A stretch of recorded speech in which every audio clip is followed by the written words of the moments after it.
What's going on, PC building community? Today we have a new case review featuring the Rakk Siri, a 1,200 peso ATX gaming case. Out of the box, this case looks very familiar to the Rakk Alpas, which we did a review on. Go check it out if you're interested. The main difference is the front panel, which has an LED strip and thin slits as ventilation on the side that extends the height of the front panel. The left side panel is acrylic, just enough for the components to be seen from the outside, while the other side panel is completely solid.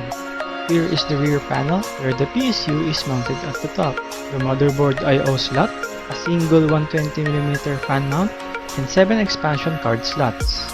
The case floor has a 90mm fan mount, 2 drive mounts, one for 2.5 inch and one for 3.5 inch. Keep in mind that the drive mounts can't be used at the same time. The front I/O is pretty standard, except for the lack of a reset button, which has been replaced by the LED color switcher. You got your power button, power and drive LEDs, headphone and microphone jacks, a single USB 3 port, and dual USB 2 ports.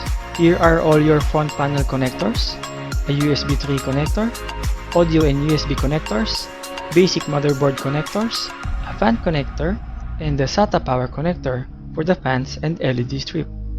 A little cable management tip: since the LED strip and RGB button cable are quite long, let's tidy them up and keep them clear of the fan blades. Using a screwdriver, slightly loosen the first screw with the washer, just enough for the button wire to be squeezed under it. Then tie the LED cable into a knot and bind it with the small wire.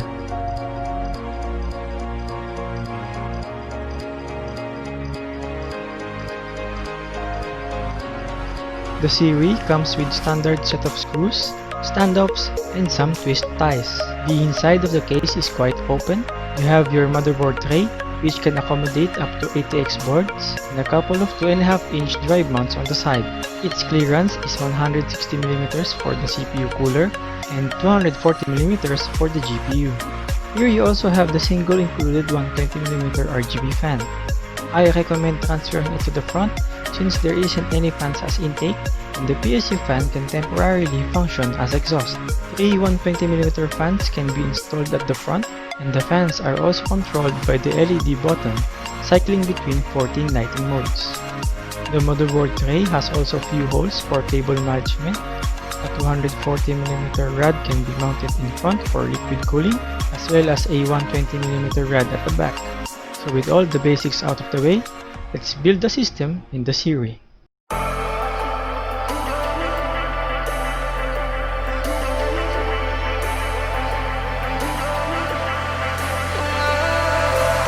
And I've been chillin', watching the ocean with you. Baby up with a slow motion crew. And we up in our growlings when people change, but not us.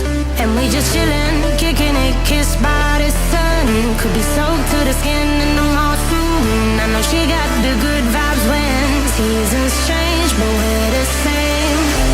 Even if I lost all my money, the zero runs deep, honey. And I don't need to speak a single word, cause you got me holding, holding. Even if my jokes sound funny, my tongue tied up on it. And I don't need to speak a single word, cause you got me holding, holding.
like a bass guitar.